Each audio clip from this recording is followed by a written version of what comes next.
Defence TG ఎఫ్సెట్ 2026 సంబంధించి counselling తేదీలు release చేయడం జరిగింది. దానికి సంబంధించిన పూర్తి సమాచారం మీ ముందు వస్తాను. డిఫెన్స్ కొంతకాలంగా అనివార్య పరిస్థితుల చేత మీకు వీడియోలు అందుబాటులో రాలేదు.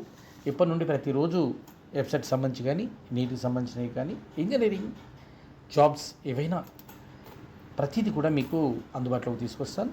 మీ మోహన్ కురపాటి.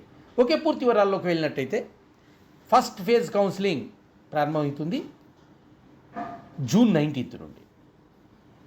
ఆన్లైన్ రిజిస్ట్రేషన్ మరియు స్లాట్ బుకింగ్ సంబంధించి జూన్ 19 నుండి 28 వరకు అవకాశం ఉంది. ఇక సర్టిఫికెట్ వెరిఫికేషన్కి సంబంధించి జూన్ 22 నుండి జూన్ 29 వరకు అవకాశం ఉంది. వెబ్ ఆప్షన్స్ అనేటువంటిది జూన్ 25 టు జూలై 1 వరకు, మ్యాక్స్ సీట్ కేటాయింపు అనేటువంటి జూలై 4. వెబ్ ఆప్షన్స్ మార్చుకోవడానికి జూలై 5 టు 7 వరకు అవకాశం ఉంటుంది. అదేవిధంగా మీకు సీట్ల కేటాయింపు అనేటువంటిది allotment of the seats July 10 లోపు ఉంటుంది.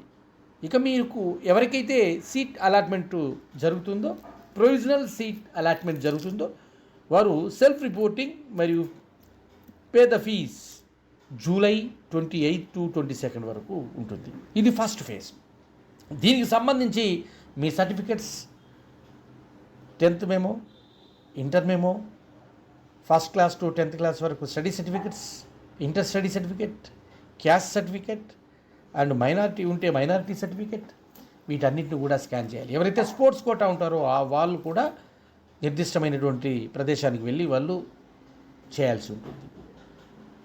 అదేవిధంగా మీకు సంబంధించినటువంటి సర్టిఫికెట్స్, ఆల్ సర్టిఫికెట్స్ని మీరు ప్రొడ్యూస్ చేసి ఆన్లైన్లో రిజిస్ట్రేషన్ చేసుకోవాలి. దీనికి సంబంధించిన గతంలో చేసిన వీడియోల్లో ఏ సర్టిఫికెట్స్ అవసరం ఉంటాయో చేయడం జరిగింది. మరొకసారి పరిశీలించి చూసుకోండి. జాగ్రత్తగా మీరు ఫిల్ చేయాలి. ఆన్లైన్ రిజిస్ట్రేషన్ చేసినప్పుడు తప్పులు పోకుండా చూసుకోండి. డిఫరెన్స్ మీకు కావాల్సిన ప్రతి ఇన్ఫర్మేషన్ని మీకు మీ మోహన్ కురపాటి అందిస్తారు. ఇక రెండో విడత కౌన్సిలింగ్ జూలై 17 నుండి 28 వరకు, third phase counselling or last phase counselling July 31 to August 7 వరకు ఉంటుంది. ఇక ఇంటర్నల్ స్లైడింగ్ అనేటువంటిది ఆగస్టు 12 నుండి 17 వరకు ఉంటుంది. విద్యార్థులు ఈ ఇంటర్నల్ స్లైడింగ్లో ఇప్పటికే చేరిన కళాశాలలో కోరుకున్న బ్రాంచీలో సీట్లు ఖాళీ ఉంటే మారడానికి ఈ ఇంటర్నల్ స్లైడింగ్ అనేటువంటిది ఉపయోగపడుతుంది. అదేవిధంగా ఫీజు రియంబర్స్మెంట్కు సంబంధించి ప్రభుత్వ నిబంధనలు వర్తిస్తాయి, కొత్త జీవోలు వర్తిస్తాయి. ఆగస్టు 16న తేదీన ఇది వెబ్సైట్లో దానికి సంబంధించిన వివరాలు ఉంచడం జరిగింది. ఫ్రెండ్స్, నా ఛానల్ సబ్స్క్రైబ్ చేయండి, లైక్ చేయండి, షేర్ చేయండి. మీకు కావాల్సినటువంటి సజెషన్స్ని ఉచితంగానే అందిస్తాను. నేను ఓపెన్ మెంటర్, మిగతా వారి లెక్క నేను ఎలాంటి ఫీజు క్లెయిమ్ చేయను. తప్పకుండా మొదటిసారి నా ఛానల్ చూస్తున్న వాళ్ళు సబ్స్క్రైబ్ చేయండి, లైక్ చేయండి, ఇతరులకు కూడా షేర్ చేయండి. All the best friends. All the